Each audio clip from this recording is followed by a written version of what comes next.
வணக்கம்.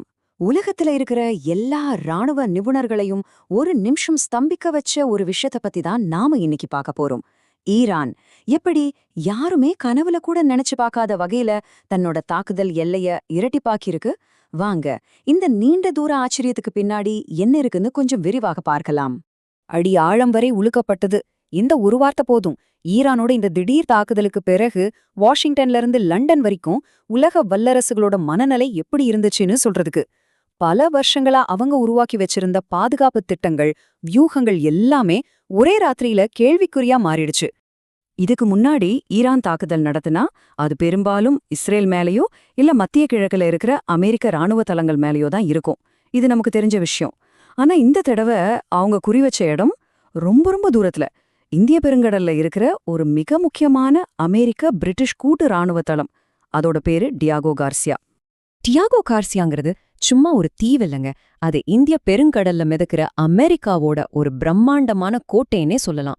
இது பிரிட்டனுக்கு சொந்தமான இடம்னாலும் அமெரிக்கா தான் இதை முழுசா பயன்படுத்துது. இன்னும் ஆச்சரியமான விஷயம் என்னன்னா, எந்த அதிநவீன B-2 ரக குண்டுவீச்சு விமானங்களை வச்சு ஈரானை தாக்கலான்னு அமெரிக்கா திட்டம் போடுதோ அதே விமானங்களோட வீட்டுக்கே போய் ஈரான் தட்டிருக்கு. ஒரு வகையில எதிரியோட ஆயுதத்தை எடுக்க போற கைமேலேயே குறி வச்ச மாதிரி இது. இப்போ நம்ம எல்லாருடைய மனசுலயும், ஏன் உலகத்துல இருக்கிற எல்லா உளவு அமைப்புகளோட மனசுலயும் ஒரே ஒரு பெரிய கேள்விதான் ஓடிட்டு இருக்கு. இவ்ளோ தூரத்துல இருக்கிற ஒரு இலக்க ஈரானால எப்படி தாக்க முடிஞ்சது? இதுதான் அந்த 4000 கிலோமீட்டர் கேள்வி. பல வருஷமா அமெரிக்கா, பிரிட்டன் மாதிரியான மேற்கத்திய உளவு அமைப்புகள் எல்லாம் ஈரானோட ஏவுகணை திறனை ஒரு கணக்கு போட்டு வச்சிருந்தாங்க. அவங்களோட சக்தி இவ்ளோதான், இதுக்கு மேல அவங்களால போக முடியாதுன்னு ஒரு வரையறைய வச்சிருந்தாங்க. அந்த கணக்குப்படி ஈரானோட அதிகபட்ச தாக்குதல் தூரம் வெறும் 2000 கிலோமீட்டர். இந்த தூரம் ஆபத்தானதுதான், சந்தேகமே இல்ல. ஆனா இது கணிக்கக்கூடிய ஒரு ஆபத்து. அதாவது ஈரானோட அச்சுறுத்தல் மத்திய கிழக்கு, இஸ்ரேல்னு ஒரு சின்ன வட்டத்துக்குள்ள அடங்கிடும்னு ஒரு பாதுகாப்பு வலயத்தை அவங்க மனசுல வரைஞ்சு வச்சிருந்தாங்க. ஆனா டயாகோ கார்சியா மேல விழுந்த அந்த ஒரே ஒரு தாக்குதல் அவங்க போட்ட எல்லா கணக்கையும் எல்லா தியரியும் ஒட்டுமொத்தமா கலைச்சு போட்டுடுச்சு. இதுக்கு முன்னாடி எழுதின எல்லா ரிப்போர்ட்டையும் தூக்கி போட்டுட்டு புதுசா எழுத வேண்டிய ஒரு கட்டாயத்தை இது உருவாக்கியிருக்கு. இப்ப பாருங்க, புதுசா தெரிய வந்திருக்கிற தூரம் எவ்ளோ தெரியுமா? 4000 கிலோமீட்டருக்கும் அதிகம். நல்லா கவனிங்க, இது ஈரானுக்கும் அந்த தீவுக்கும் இருக்கிற ஒரு தோராயமான குறைந்தபட்ச தூரம்தான். இதுக்கு என்ன அர்த்தம்னா, ஈரான் தன்னோட தாக்குதல் திறனை சத்தமே இல்லாம இரட்டிப்பாக்கியிருக்கு. அதை விட முக்கியம், இவ்ளோ பெரிய ஒரு விஷயத்த உலகத்தோட பார்வையில இருந்து இத்தனை வருஷமா மறைச்சு வச்சிருக்காங்க. இந்த 2 படத்தையும் பாருங்க, உங்களுக்கே ஒரு தெளிவான விளக்கம் கிடைக்கும். முதல்ல ஈரானோட அச்சுறுத்தல் மத்திய கிழக்கு, இஸ்ரேல்னு ஒரு சின்ன வட்டத்துக்குள்ள இருந்துச்சு. ஆனா இப்போ அந்த வட்டம் எவ்ளோ பெருசாகியிருக்கு பாருங்க.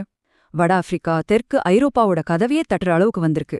இது வெறும் தூரம் ஜாஸ்தியாகிறது மட்டும் இல்லைங்க, இது ஒட்டுமொத்த அதிகார சமநிலையையும் மாத்துற ஒரு விஷயம். சரி, திடீர்னு ஏன் ஈரான் இப்படி ஒரு பெரிய அடியை எடுத்து வைக்கணும்? எது அவங்கள இவ்ளோ கோவப்படுத்தியிருக்கோம்? இதுக்கான தூண்டுதல் ரொம்ப தூரத்துல இருந்து, அதாவது லண்டன்ல இருந்து தான் வந்திருக்கு. நடந்ததெல்லாம் வெறும் 24 மணி நேரத்துக்குள்ள.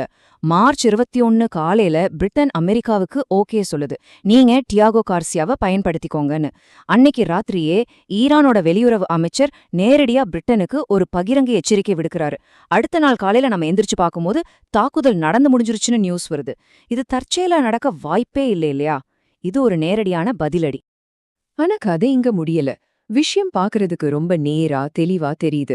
அவங்க அனுமதிச்சாங்க, இவங்க அடிச்சாங்கன்னு. ஆனா கிடைச்சிருக்கிற சில தகவல்கள் இதுக்கு பின்னாடி வேற சில மாற்று விளக்கங்களும் இருக்கலாம்னு சொல்லுது. இப்போ ஒரு முக்கியமான கேள்விய நாமளே கேட்டுக்கலாம். இந்த தாக்குதல் உண்மையிலேயே ஈரான் நடத்தினதுதானா, இல்ல இதுக்குள்ள வேற ஏதாச்சும் அரசியல் விளையாட்டு இருக்கா? இங்க 2 முக்கியமான தியரிகள் இருக்கு. முதல் தியரி என்ன சொல்லுதுன்னா, ஏவுகணை ஈரானிலிருந்து ஏவப்படவே இல்ல, ஈரானோட கூட்டாளிகளான ஏமன்ல இருக்கிற ஹூதி படையினர் தான் இத செஞ்சாங்கன்னு சொல்றாங்க. ஏன்னா ஏமன்ல இருந்து டியாகோ கார்சியாக்கு தூரம் கம்மி, சுமார் 2000 கிலோமீட்டர் தான். இது ஈரானோட பழைய திறனுக்கு கரெக்டா பொருந்தது. 2வது தியரி கொஞ்சம் இல்ல, ரொம்பவே அதிர்ச்சிகரமானது. இது ஒரு ஃபால்ஸ் ஃபிளாக் ஆபரேஷன்னு சொல்றாங்க. அதாவது அமெரிக்காவே ஒரு சின்ன தாக்குதலை நடத்திட்டு அதை ஈரான் மேல பழி போட்டு ஐரோப்பிய நாடுகளை ஒரு பெரிய போருக்குள்ள இழுக்க பாக்குதுன்னு ஒரு பேச்சு இருக்கு. இதெல்லாம் வெறும் கோட்பாடுகள் தான். ஆனா இந்த மாதிரி ஒரு சிக்கலான விஷயத்துல எல்லா கோணத்தையும் நம்ம பார்க்க வேண்டியிருக்கு. இந்த தியரியெல்லாம் ஒரு பக்கம் இருக்கட்டும், எது உண்மையா இருந்தாலும் சரி, ஈரானுக்கு இப்போ இந்த அளவுக்கு ஒரு திறன் இருக்குங்கிறது உலக அரசியல்ல என்ன மாதிரியான மாற்றங்களை கொண்டு வரும் அத பத்தி தான் நாம இப்ப பார்க்க போறோம். இந்தியாவோட முன்னாள் மத்திய அமைச்சர் மணீஷ் திவாரி சொன்ன மாதிரி இது போரோட போக்கே மாத்தக்கூடியது. இந்த சண்டையோட எல்லை இனிமே விரிவடைய வாய்ப்பிருக்கு.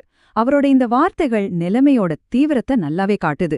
இது இனிமே ஒரு குறிப்பிட்ட பகுதியோட பிரச்சனை இல்ல.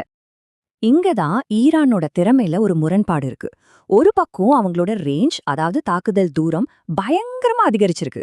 4000 கிலோமீட்டர் தள்ளி இருக்கிற ஐரோப்பாவையே அவங்களால தாக்க முடியும். இது அவங்களோட பலம். ஆனா இன்னொரு பக்கம் அவங்களோட பலவீனம் என்னன்னா துல்லியம், அதாவது குறி தப்பான தாக்குறது. இதுக்கு முன்னாடி அவங்க நடத்தின தாக்குதல்களை பட்டாசு மாதிரி இருந்துச்சுன்னு தான் சொல்றாங்க. அமெரிக்கா, இஸ்ரேல் மாதிரி ஒரு குறிப்பிட்ட இலக்க வச்சு அழிக்கிற அளவுக்கு அவங்க கிட்ட இன்னும் தொழில்நுட்பம் முழுமையா இல்ல. அப்ப இதிலிருந்து நம்ம புரிஞ்சுக்க வேண்டிய முக்கியமான விஷயம் என்னன்னா, இதுவரைக்கும் ஒரு குறிப்பிட்ட பகுதிக்குள்ள நடந்துகிட்டு இருந்த ஒரு சண்டை இப்போ உலக அளவுல பரவுறதுக்கான ஒரு வாய்ப்பை பெற்றிருக்கு. வளைகுடா பகுதியில பத்த வைக்கப்படுற ஒரு சின்ன தீப்பொறி இப்போ உலகத்தையே பத்த வைக்கலாங்கிற ஒரு நிலைமை உருவாகியிருக்கு. இப்ப முக்கியமான கேள்வி இதுதான்.